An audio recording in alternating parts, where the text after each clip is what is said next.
Okay, so listen, number one, the role of nationalism in Russia, Ottoman Empire, Germany, and Austria. So Unit 5.2, it talked a lot about nationalism. And a couple things about nationalism you should know is that nationalism is like intense pride in your country. And there's two different results that nationalism is going to have. I'll take it.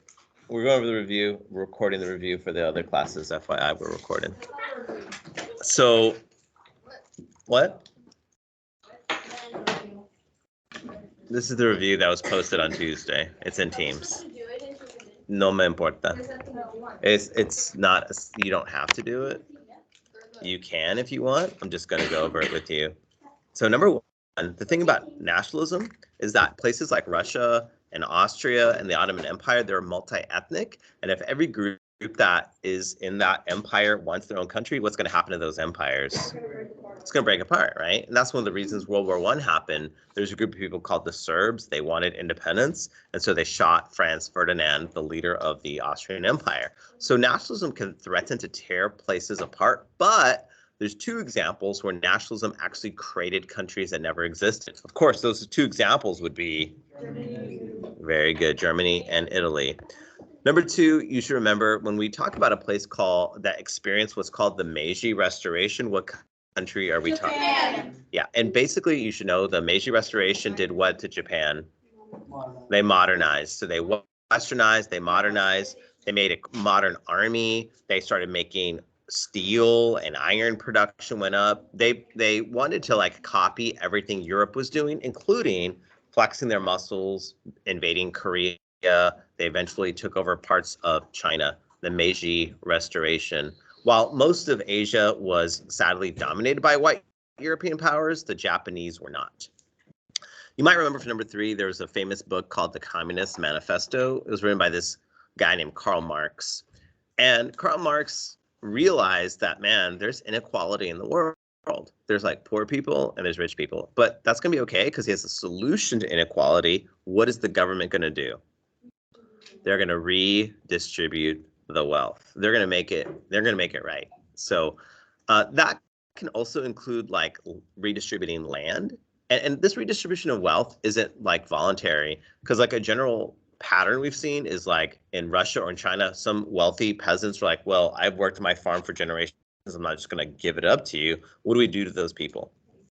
We kill them, right? So this is a revolution, a communist revolution, like the last line of the book, Communist Manifesto. The last line of the book says, workers of the world unite. So this is going to be maybe even a violent overthrow of rich people. Like if we need to kill some rich people, we have to kill some rich people, because at the end of the day, it's for the greater good. We're going to end poverty. We're going to end inequality. We might have to kill some people who are like reluctant, but it's going to be for the greater good. Number four, speaking of greater good, there's something called social Darwinism and white man's burden. And so white European nations believed that while they were conquering Africa and Asia, they weren't the bad guys in this story. They're actually the good guys. It's for a greater good. Because white Europeans looked at places like Africa and saw behavior they thought was backwards. Because the truth is, in Africa, you know what they were doing? They were looking at twins, because like if you know twins, like the vibe was like something's unholy about one of these twins. Like how could there be two crumps, you know? And so in Africa, they would actually practice a sacrificing of twins. They thought it was unnatural, or other things. They practiced slavery in Africa, even after white Europeans stopped the practice. They killed albinos in Africa. They practiced polygamy, which is having more than one wife. So all these things happen, and white Europeans were like, you know what? I think what we need to do is invade Africa, not because we're like bad, because we're actually helping them. We need to bring Christianity. We need to bring white culture. We need to bring clothing in schools.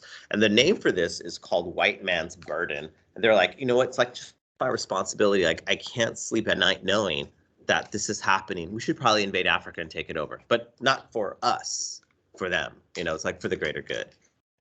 And there's a related idea called social Darwinism. And you know, like in ninth grade, when you study biology, there's evolution, which is like survival of the, right. So it turns out that I think this applies to humans, because the fittest of all humans, if we're going to do it by racially, who's the fittest, they're going to say white people are, because they're going to say, hey, look at the map, who's conquered the world? White people. And so they made a social hierarchy based on color, where white people were on the top, black and brown people are on the bottom. And then some people were in between, like Indians who invented complex math, and the Chinese, which have a rich cultural heritage. So that's called social Darwinism. And all that are like motivations for empire.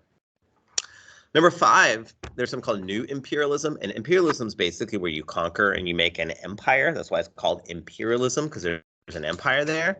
And in the 19th century, which is like the 1800s, the general trend is Western Europe is conquering the world.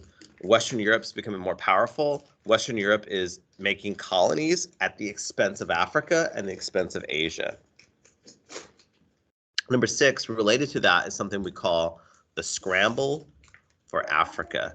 So you might remember most of Africa was independent at the start of the 1800s, but it wouldn't stay that way. By the end of the 1800s, by the end of the 19th century, all but 2 parts of Africa were conquered. Liberia was never conquered, and Ethiopia was never conquered, but the rest was. The reason why, originally, remember, there's diseases that were highly had high mortality rates for white people, like malaria and yellow fever. But with the scientific revolution, there was this new medicines that treated malaria and made it less lethal. So people scrambled in and they took over as much of Africa as they could, so they could get raw materials like rubber and palm oil. So all of Europe went in and was a part of this in the 19th century, in the 1800s.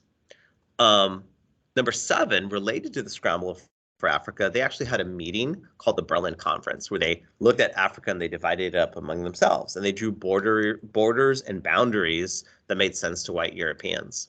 The problem is when they divide up Africa, when they make these borders and boundaries that make sense to them, they're often not like fully appreciating tribal differences, and so they're putting people together that really shouldn't be together, and they're separating people that have been together forever.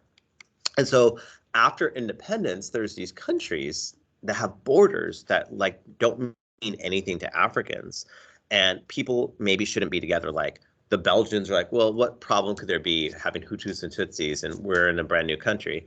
So when it says what's like the long-term damage, the long-term damage is like you ignored cultural and tribal differences, and you've created these places of tension where they really shouldn't have been there because they were kind of ignorant of the cultural differences. Number 8, the Opium War. You remember there's 2 countries involved. What are the 2 countries in the Opium War? Yeah, China and Great Britain. And China, you might remember, they sold stuff white Europeans wanted, like silk and tea, and they were selling so much stuff, like the British were like, man, I'm buying all of your stuff, you should buy something from me. But the Chinese like, well, you literally don't have anything worth it, so like we're fine. So the British like, man, we need to like find something we can like sell to China that they will really love. And what they settled on was this highly addictive and destructive drug called opium. So the Chinese like, yeah, this is terrible. It's like literally destroying our people. We need to like outlaw it. And they did. But the British were like, you can't outlaw that. It's going to hurt our economy. And so they actually go to war. And they beat up the Chinese and say, no, you will allow us to push drugs in your country. It's terrible. Now, the British don't ever conquer China, but they do, like bully them. And that's why on the handout, that's why it's called economic imperialism, because it's not like physically taking you over, but economically, I'm bullying you. That's called the Opium War. In Mexico, right when World War I is happening, like 1914, 1918, Mexico's having their own deal. They're having what's called the Mexican Revolution. And there's 2 guys we mentioned, Pancho Villa and Emiliano Zapata. And these guys, I compared them to like a Robin Hood-like character. Like they were really popular with poor people. And just like Robin Hood, what did they do to the rich? Sold the rich, not just to steal from them. They did that to like help the poor. And so they were really popular with poor people. And they also thought, because like in Mexico at this time, 1% of the Mexicans, like the white Creole Mexicans, own 99% of the land. And so the brown skinned mestizos felt they were being taken advantage by the lighter skinned wealthy Mexicans. And so these guys, Pancho Villa and Zapata, were popular with the mestizos, and they believed that we should take land from the rich white Mexicans and redistribute it to the poor. And so they were kind of popular. And that sounds kind of like what philosophy if I'm redistributing land. Yeah, no, they really weren't communist, but definitely there's that same general ballpark of idea, but they weren't communist properly. Number 10, there's this guy Ataturk, and you might remember he was actually, his name literally means father of this group of people. What modern day country is he? Turkey. Yeah, so his name literally means father of the Turks. You might remember that before Turkey was Turkey, they were what empire? Yeah, and so the Ottoman Empire, you might remember, lost. They were in World War One. They joined the wrong side, and they've had a rough, couple hundred years, sick man of Europe, all that stuff. And they're like, okay, well, after this terrible war, they're like, we need to like reinvent ourselves. We need like a new look. And so like, we're not the Ottoman Empire anymore. We're now Turkey. And they decided to focus not on being a Muslim empire, but focusing on their ethnic identity, which was being Turkish, right? So there's something called Turkification. And some bad things with that, like if you're a racial minority, you might get blamed for the problems. They did have Jews in the Ottoman Empire, but they didn't really focus on the Jews as the problem. They focused on this other religious minority as the problem, the Armenians. So Ataturk decided to modernize Turkey and to change Turkey and focus on this Turkish identity. Number 11, you might remember there's this guy named Vladimir Lenin, and he embraced communism. He led the communist revolution. There was a family called the Romanovs, the Tsar of Russia, and the crowds, the people in Russia were, same old story. The crowds were poor, the crowds starved, while the Romanovs lived in luxury. So the crowds rose up and they overthrew the Tsar and killed all the family. And Lenin was like the guy, he was a Bolshevik, he was a Marxist, and he's the guy who made Russia communist. And they, again, redistributed the wealth. They redistributed the land. That's like the theme of communism. Number 12, Japan was in World War I and II. So not World War II, but what was Japan's role in World War I? They were actually our friends in World War I. And Japan fought in the war not because they like really cared about Franz Ferdinand being shot in the head. Japan joined World War I for an important reason. You might remember that in the Pacific Ocean, what were they interested in the Pacific Ocean? Islands. There was islands owned by Germany for whatever reason, in new imperialism. Europe took over Africa, but there was also like random islands. In fact, the United States, we took over Hawaii in a very embarrassing thing because like there's no reason. We just like, oh, we want Hawaii, so we arrested the queen because there used to be an independent country with a queen. And we had a company there, Dole Fruit Company was there, and they wanted like better deals on pineapples. And so they said, hey, let's arrest the queen and like join America. And so we did that. Like, it's messed up, right? There's no reason. We just conquered Hawaii. Well, Germany had conquered all these islands, and Japan's like, well, I kind of want those islands. If we go to World War I and we fight Japan, I get free stuff. Sign me up for World War I. So that's the only reason Japan fought in World War I. And because they were on the winning side, they got to keep all these islands. But it turns out that's not enough for Japan. They want more. And that's going to lead us to World War II. In World War II, there's this idea called total war. And this is where like the whole country is focused on making this war happen. In Jojo Rabbit, there was a scene where they're like, metal for Hitler, pots and pans, and they're going to like melt down these pots and pans and make bullets, or who knows what they're going to do. Or even like in our country, when the men went to war, all the women went to factories, and we had this image of Rosie the Riveter, right? Like girls were like making tanks and planes, like everyone was involved. That's total war. We had meatless Mondays, flourless Fridays, because all that food is going to the soldiers. Listen, for all of your life, except for the last 6 months, we've been at war in Afghanistan. Did that impact your life at all? No. Americans bled, died, killed, lost arms and legs in Afghanistan, and you didn't even know about it. Like, it wasn't even a thing. Maybe you didn't even really realize it till we left Afghanistan in the fall, and like Americans died again. So we don't have that anymore, this idea of total war, but that's how World War I and World War II is. Like, everything is based, the whole country, the whole economy is all to make this war successful. What led Japan to surrender World War II? And the Japanese fought so hard that our President Truman, because President FDR died in office and his Vice President Truman took over, and they told Truman, hey, we have a secret weapon, we wanted to try it out. And he decided that even though this weapon was horrific, that it'd be better to drop these bombs than to let the war go on. That even though it's horrific, less people will die if I drop this bomb on Japan, because if we don't, the war is just going to keep going forever, because like millions of people are dying. So what did we drop on Japan? Not once, but twice. Atomic bombs. So the only atomic bombs ever used in world history, we used them on Japan twice. And after the first atomic bomb, they still didn't surrender. Just like how hardcore the Japanese were. They still didn't surrender. We had to drop 2. And they didn't know we didn't, that's all we had. But they didn't know that's all we had. But we were like, hey, we're just going to keep on vaporizing cities until you surrender. And it did. You know, they surrendered after a second atomic bomb. And hopefully there'll never be any more. So after World War II, we have something called decolonization. So it turns out that, man, World War II was ridiculously expensive. And so even if I wanted Africa still, I just don't really have the money for it. Like, man, I'm just like out of, and like, let's say they want to fight for their independence. I'm tapped out. Like, we just like fought World War II. And plus there's another thing about World War II. It kind of like makes me like a bit of a hypocrite, because I was like, dude, the Nazis are bad. Okay, why?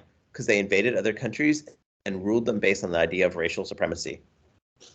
I think that's what everyone else did in Africa and India. They invaded Africa. It was weaker militarily, and they ruled them based on a theory of racial supremacy. That's what the French did in Vietnam. That's what the British did in India. So World War II shows 2 things. Number 1, I just don't have money to hold on to empire. And number 2, I think I'm a really big hypocrite, because everything, like Hitler took it definitely to a different extreme, but the same idea the rest of Europe has been doing to the entire planet. So there's a general pattern of decolonization. Now, some places like India, there's no war in India. Like Gandhi gets thrown in jail, but you know, he's like making salt or making his own clothes. It's nonviolent resistance. So some places get independence nonviolently, but some places have to fight for it. In fact, in North Africa, there's a country called Algeria. They fight for it. They have to fight. The French do. I don't know why. The French don't want to let go. The French just want to hold on to their empire. Thousands of Algerians die until finally the French are like, we can't do this anymore. They did the same thing in Vietnam. They wanted to hold on to Vietnam. The French fought in Vietnam, and they asked us for help, and then they left, and we stayed behind, and we got like dragged into the Vietnam War. So some places got it peacefully, and others had to fight for it. But they all got independence after World War II. The League of Nations, you might remember the big flaw is someone didn't join the League of Nations. We didn't join, and if like one of the most important countries in the world doesn't join, then don't be surprised if it fails to stop World War II. And World War II was terrible. And if you remember the movie Jojo Rabbit, like how did his city look at the end? It's terrible, right? So we decided, you know what we're going to do to all of Western Europe? We're going to actually do something called the Marshall Plan. And this is where we say we're going to actually pay to rebuild all of Western Europe. We'll take care of the tab. You don't have the money. You don't have it in your bank account. We'll take care of it. If you're on Team USA, we got you. And that's like incredible, because it's like billions of dollars of damage was done. And our country do that. We do it because we have the money. Because actually World War II was great for us. At the end of World War II, half of everything made on planet Earth was made from the United States. We went from being a power to being a superpower. So we had the money. And it actually worked out, because all the countries we rebuilt, France, England, Belgium, Netherlands, Germany, became democracies. They became stable. And have any of those countries started wars, or have any of those countries invaded anyone? Do you ever think about, I'm just worried about the poor people of Belgium or the Netherlands, or no, they're stable countries. It was like a good investment. And we give them that money because we don't want them to think about flirting on the other side. Because there's someone on the other side. What is the opposite philosophy from our philosophy? Communism. I do not want them to be communists. So if I give them enough money, hopefully they'll stay on Team USA. So in the Cold War, after World War II, there's 2 sides. The communists and the Americans, the Russians and the Americans, the Soviets and the Americans. And we also have like a military aspect, and there is 2 military alliances. Which one of these alliances is the American alliance? We have NATO and we have the Warsaw Pact. NATO. Yeah. So this is basically 2 clubs. And NATO is like the United States, France, England, Netherlands, Belgium. And the thing about NATO, basically it says if any country gets invaded, all the other NATO countries have to fight to protect it. So if like Belgium got attacked tomorrow, we're not going to debate if we should go to war to protect it. We have to. It's like we just have to. So everyone wants to join NATO because we're in NATO. And so if you're in NATO, the United States promises to be willing to go to war to protect you. So everyone's like, hey, I want to join NATO because I don't want World War II to happen again. And you'll know, like, America's got your back, and that's a good deal. The other club is the Russian club, the Warsaw Pact, but no one joins this club by choice. Like, Russia beats you up and says, hey, you're in my club now. And you're like, really, what? You're in my club. I'm like, okay. Like, and even if you don't want to, it doesn't matter because, like, Russia told you. So these are the two alliances, NATO and the Warsaw Pact. You might remember there's a group of people called the Sandinistas, and they're in a country called Nicaragua, and they're actually communists. So do we like them?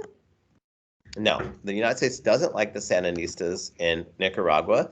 And so there's a group of people, and there's a group of people called the Contras, and we give them money because they fight the Sandinistas. And the Contras aren't good people, but they're not communists. So I'm going to give them guns. I'm going to give them money. There's something called the Cultural Revolution. You might remember that's in China. And you might remember that Mao had like this famous idea that is going to make China great. In fact, Great Leap Forward. Yeah, the Great Leap Forward. And it was a disaster. Like 20 million people died. It was terrible. But it can't be because communism was at fault. It's probably because your parents or your teachers are still like holding on to like capitalism. So the Cultural Revolution is like we need to weed out people who are not revolutionary enough. We need to send them to re-education camps. 2 million people died in the Cultural Revolution. And it was a nightmare. Number 22, Indian independence. Of course, that was led by Gandhi. He led through nonviolent resistance. And after they got their freedom from the British, there was actually two religions that have butt heads in India, Islam and Hinduism. And they actually say, you know what we need to do now that we're free? We need a part company. And there's a name for this partition of India. They separate the two religions to two countries. The Hindu majority country obviously becomes India, but what does the Muslim majority part of India become? Pakistan. And you think, okay, well, because we can't get along, we should part, but it doesn't solve all the problems because people in Pakistan are like, well, I want to move to India. And people in Pakistan are like, well, I want to move to, they like move, right? Like Muslims and Hindus move, and they don't even agree to like just move. They actually fight each other, and like 1 million people die just trying to get to the other side. And the partition, it was terrible. Like 1 million people died. Millions of people moved in migration. It was not great. Number 23, the birth of Israel. After World War II, everyone felt bad for the Jews, and they said, okay, well, we're going to like have our own country where we can finally be safe. And the UN says, hey, we'll give you half of that land. And the Jews like, hey, sign me up, I'll take it. The Muslims felt like that's not fair. Like, why do they get half? They just literally showed up. And the Jews like, no, read the Bible. Like, God gave us this land forever, like back in the day. We're just coming back. And they couldn't agree. So when Israel declared independence, on the first day of existence, what did the neighbors do to Israel? They invaded. They were invaded by all the countries. And shocker of shockers, the Jews won, which doesn't make sense. For the Jewish perspective, like, we're God's chosen people. So, that's why we're still around. Number 24, Green Revolution. We have genetically modified food. We have fertilizer, increases food production. If you're on antiretroviral drugs, you can live a normal life like Magic Johnson. This is a drug that allows you to survive HIV/AIDS, right? Why climate change is more challenging for developing nations. If sea levels rise and you're like live in a mud hut, you don't have flood insurance, you don't have money to move. If it happens here, we're just gonna like move. Or even if there's more hurricanes, your parents have flood insurance, you'll be okay, you'll be fine. That's why climate change is worse. Deng Xiaoping sprinkled a little bit of what into the Chinese, a little bit of capitalism into the Chinese economy and did amazing. I wrote about him. Pinochet was the dictator of Chile. He was a terrible human being, but he was not a communist He was not a communist, and so because he wasn't a communist, we gave him support. Pinochet killed a lot of people. But he was a capitalist, so he didn't modernize the economy, and that was good, even though he like murdered his people. And because he was not a communist, we helped him. Two other people that are not communists. I'm just going to keep going. I'm going to stop, and then So Ronald Reagan was the president of the United States in the 1980s. He was a Republican. He was the guy. When he ran for re-election, he was so popular. He won 49 out of 50 states. Ronald Reagan and his friend in England, Margaret Thatcher, were both conservatives. Conservatives are all about capitalism. They're all about free markets. They're all about all that. And they were like the iconic conservatives of the 80s, Ronald Reagan and Margaret Thatcher. 31, we have white minority rule in South Africa. The ruling of South Africa by the white minority, we call that apartheid. And this came to an end under the leadership of Nelson Mandela. He was put in jail for wanting Black people to be able to vote and participate. And he was part of a group called the African National Congress. And using nonviolent reform, they were able to end apartheid. And Nelson Mandela got voted to become the first president of South Africa who was Black. After World War II, we have something called the United Nations. There's 3 parts of the United Nations. I'll talk about 2. The first part is called the General Assembly. And this is where every country is a part of it. So every country in the world has 1 vote. Jamaica has the same amount of voting power as the United States. But more interesting in the United Nations is a group of people called the Security Council. And there's actually 5 countries that are in the Security Council as permanent members. And that's the United States, Russia, Britain, France, and China. And the thing about the Security Council, they're in charge of like dealing with issues of war and genocide and things like that. And so let's pretend that like Russia used nuclear weapons against Ukraine. If the United Nations had a meeting and the Security Council said, hey, let's vote on this thing. Let's vote on not even like stopping it, not even like going to war, but let's just vote to say it's wrong that Russia uses nuclear weapons on Ukraine. And so we can have a vote. But the problem with these 5 countries, US, Russia, Britain, France, and China, is they all have the ability to veto any vote that comes up. And so you can ask the Security Council to take a vote, hey, is it messed up that they're doing this to Ukraine? And the US says, yeah, that's messed up. Britain says, yep, messed up. France says, yeah, it's wrong. And Russia can, all they have to do is just veto it. They'll say, no, I think it's fine. And there's nothing you can do. You can't kick these people off. They're the 5 permanent members of the Security Council. So this is why a lot of times the UN gets called ineffective, because these 5 members get to do whatever they want. They could just veto any issue they don't agree with, and there's no kicking them off, nothing you can do. These were the countries that were considered the winners of World War II. But the problem is, if you look at these, the US, Russia, Britain, and France, 4 of the 5 are white majority countries. 3 of the 5 are European countries. So think about who's the permanent members. You have these 5 countries. 4 out of 5 are white majority nations. 3 of the 5 are European countries. There's not a single African country on the list. There's not a single Muslim nation on the list. India, the 2nd largest country in the world with over 1 billion people, doesn't make the list of the 5 permanent members. There's not a single Latin American country.